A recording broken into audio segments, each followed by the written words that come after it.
নজর রাখবো অন্যান্য খবরের দিকে। উচ্চ মাধ্যমিক পরীক্ষার ফল প্রকাশ হতেই ফের নজির গড়ল নরেন্দ্রপুর রামকৃষ্ণ মিশন। এবারের উচ্চ মাধ্যমিকের মেধা তালিকায় মোট 64 জন স্থান পেয়েছে। তার মধ্যে দক্ষিণ 24 পরগনা জেলা থেকেই রয়েছে 19 জন ছাত্রছাত্রী। আর এই 19 জনের মধ্যে একাই 18 জন স্থান করে নিয়েছে নরেন্দ্রপুর রামকৃষ্ণ মিশনের ছাত্ররা। ফল প্রকাশের পর থেকেই গোটা জেলার পাশাপাশি শিক্ষা মহলেও চর্চার কেন্দ্রে উঠে এসেছে এই সাফল্য।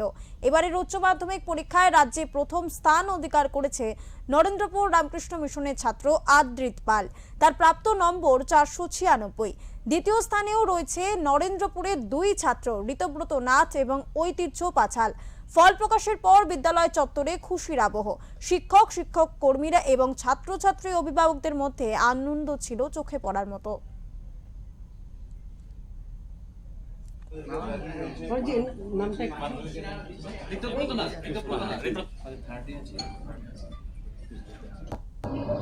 না, আমরা খুশি। স্বাভাবিকভাবেই এতজন ছাত্র মেধা তালিকায় এসছে। আমরা সামগ্রিক ফলাফল এখনো হাতে পাইনি, ওটি পেলে আমরা বুঝতে পারবো যে বিদ্যালয়ের সবার রেজাল্ট কেমন হলো। তবে মেধা তালিকায় এখনো পর্যন্ত আমাদের হাতে যা এসেছে রেজাল্ট, তার মধ্যে সপ্তম স্থান বাদ দিলে সমস্ত স্থানেই আমাদের ছেলেরা আছে। সর্বমোট 18 জন ছাত্র 1 থেকে 10-এর মধ্যে রয়েছে। এতগুলি এসেছিল আমরা মনে করতে পারি 2020 সালেও উচ্চ মাধ্যমিক পরীক্ষার দুটি সাবজেক্টের পরীক্ষা বন্ধ হয়েছিল, কিন্তু তারপরেও যে ফলাফল প্রকাশিত হয়েছিল তাতেও 18 জন ছাত্র 1 থেকে 10-এ ছিল। 2023 সালেও আমাদের স্কুল থেকে বেশ 9 জন ছাত্র ছিল। 2015 সালে একটি খুব ভালো রেজাল্ট হয়েছিল, সেখানেও প্রায় 19 জন ছাত্র 1 থেকে 10-এ ছিল। 2023-এ ফার্স্ট হয়েছিল, আবার 2026-এ। দেখুন, আমি এই কথাটি অনেক বছরই প্রায় বলছি, এখনো পর্যন্ত এই এআই এর যুগে আমাদের ছেলেরা মোবাইল ফোনের প্রকোপ থেকে দূরে আছে। প্রকোপ শব্দটা কঠিন শোনালেও এটি খুব সত্য। এই বয়সের ছেলেদের মোবাইলের প্রতি আসক্তির যে পরিমাণ সেটি বেড়ে যায়।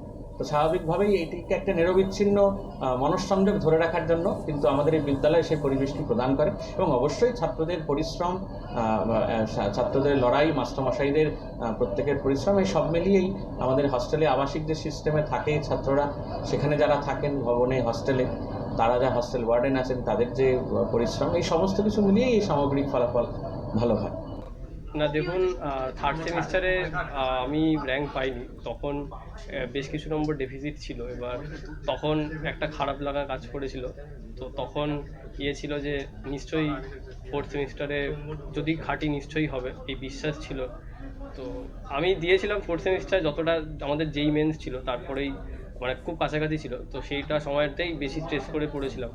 তারপরে এতটা আমি এক্সপেক্ট করিনি, মানে সাবজেক্টিভ পরীক্ষায় যে এতটা ভালো নম্বর আসবে, পুরো নম্বর কোথায় বা যাই হোক, সেটা আশা করিনি। পড়াশুনো দেখুন, আমার সামনেই পরীক্ষা আছে, 17 তারিখ অ্যাডভান্স আছে। পড়াশুনো করা হয় আর কি, কীরকম ভ্যারি করে বিভিন্ন দিন, কিন্তু যত চেষ্টা করি একটা মোটামুটি 7-8 ঘন্টা, মোটামুটি, এমন না সারাদিন পড়াশুনো করছি এরকম না।